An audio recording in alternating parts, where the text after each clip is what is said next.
Hi, I'm Ashley Cooley, a birth, baby, and sleep specialist and mom of 3. There's so much information out there, right? This show is dedicated to helping you clear out the noise so you can figure out what will work best for your baby and your family. If you're looking to learn more about your baby, gain more confidence in your parenting, and get as much sleep as you can through it all, you've come to the right place. Bringing Up Baby is about to get a little easier.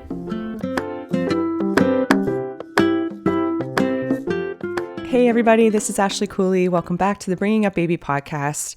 I really felt the need to have this little chat with you all today. It's something that I talk to parents about all the time, and I completely understand. But there's this idea out there that sleep training or helping your baby learn some healthy sleep habits, some sleep skills, whatever you want to call it, that it's going to harm attachment, or it's going to damage the bond that you have with them, or it's going to damage them in some way. And honestly, I can completely understand why parents worry about this. We constantly hear it online. The messaging gets really intense that if your baby cries at night and you don't respond immediately every single time, you're somehow going to cause them emotional harm. I have to say, I can't even believe the timing of this, but I was just, doing my doom scroll on Instagram, as we do sometimes. And I follow Mel Robbins, a Mel Robbins podcast. Love a lot of the messaging and things that she has out there. There's this interview out right now, and there's a clip online that I'm going to play for you. And it's by the person that Mel Robbins is interviewing. Her name is Dr. Nadine Burke Harris. She's a pediatrician and childhood trauma researcher. So, you're going to take what she says to the bank, right? When it comes to child development and trauma and things like that. So let's just take a listen at this one simple clip that was scrolling on my Instagram. That's probably on yours too, and your friends and everybody else's.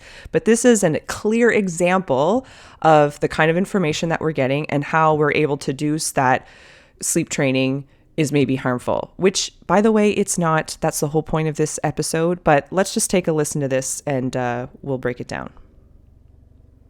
One of the key things for kids, right, is that kids can't regulate their own stress response. Say that again? Kids can't regulate their own stress response. So crying it out is not a thing?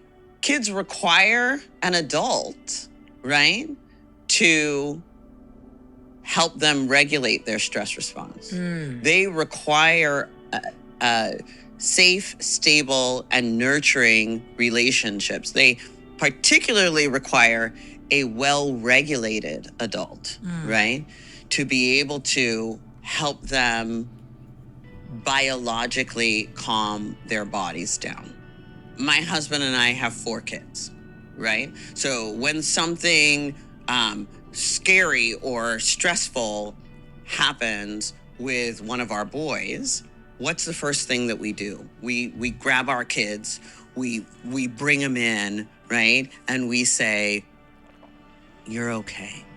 That was scary, wasn't it, right? We acknowledge the fear. We let them know that they're safe. What does that do? First of all, the hug releases oxytocin. Oxytocin directly blocks the activation of the biological stress response, right? Yeah. So we're literally releasing hormones in their bodies to be able to inhibit the activation of the stress response. But the other thing that we do is help them understand, okay, what happens when we feel all these big feelings, right? We feel them, we see them, we recognize them, and then if you're our kids, right, you get help, and then that brings things back to baseline again. Okay. I have so many thoughts. First of all, nobody is arguing with this person. Like, obviously, she is the expert. She is correct. Everything she's saying is fact and true, and we love to hear it. We want to hear it. But can you see how this can easily get turned into, oh, well, if my baby's then crying at night and I'm not responding, that's harmful. She's not talking about sleep. She did not say anything about sleep here.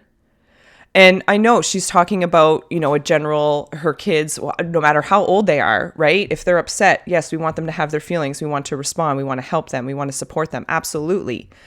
But there is a difference between doing that and being responsive and being, there for your child, no matter how old they are, and getting healthy, good quality sleep. Because one thing she said in there, I will quote this: children require a well-regulated adult. Mic drop. Show me a regulated adult that is not sleeping well. Show me. Who are they? Where are they? I don't know where they come from. I'm sure there's probably a few of them. I can think of a couple people in my life that are like, it doesn't even matter how, with a lack of sleep that they get, they're always in a good mood. I don't get it, but I guess there are some people out there. But most people, I think, or maybe like myself, or at least a lot of you are, where you're lacking sleep and you cannot be a well-regulated adult. So this isn't just about your baby and their sleep needs, though it is like we want them to sleep well. Sleep is literally important for every cell in our body and everything we do. So sleep is important, but of course also is important is fostering the secure attachment. So when we actually look at the research on attachment and sleep, the claim that it is harmful is just not supported whatsoever. Attachment is built through a pattern of loving, responsive caregiving over time.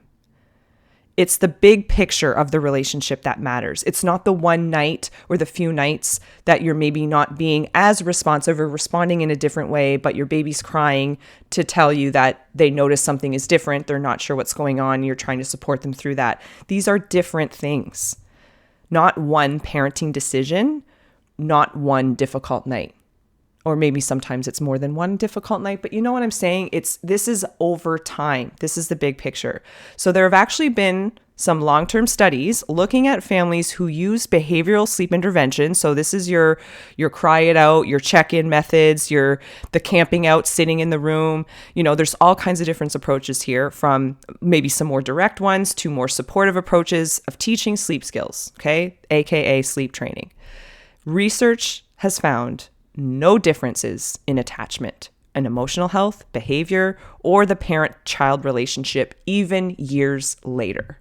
Okay? So sleep training, whether you do it or whether you don't, or no matter how you do it, it will not affect in any sort of way the emotional, behavioral, or relationship or attachment that you have with your little one. And I think that's really important to hear, because social media and just that clip that I just shared with you, it presents this as a very black and white matter. Either you respond instantly to every cry forever, or you're harming your child. Parenting just doesn't work that way, guys. We just can't look at it that way. Babies can experience frustration without experiencing trauma. I think we need to just know this. A securely attached child is not a child who never cries. They're a child that is going through a tough time, but don't we all? And yes, they need support, but a lot of that time support comes from getting a good night's sleep. And we need to meet the child where we're at and the situations that we're in, and find a strategy that works for everybody to make it efficient and as comfortable as possible, because nobody likes to hear their child cry. Nobody goes into sleep training being like, I can't wait to do this. But it's sort of a means to an end, because your little one is saying to you when you're crying, if you're doing something different, that they notice that you're doing something different. This is not their first choice. They would much rather you do the same things that you always do. But you know, and I know, that doing the same things is just going to bring out the same result. And you're looking for more sleep, not just for yourself, but for your baby, for your little one.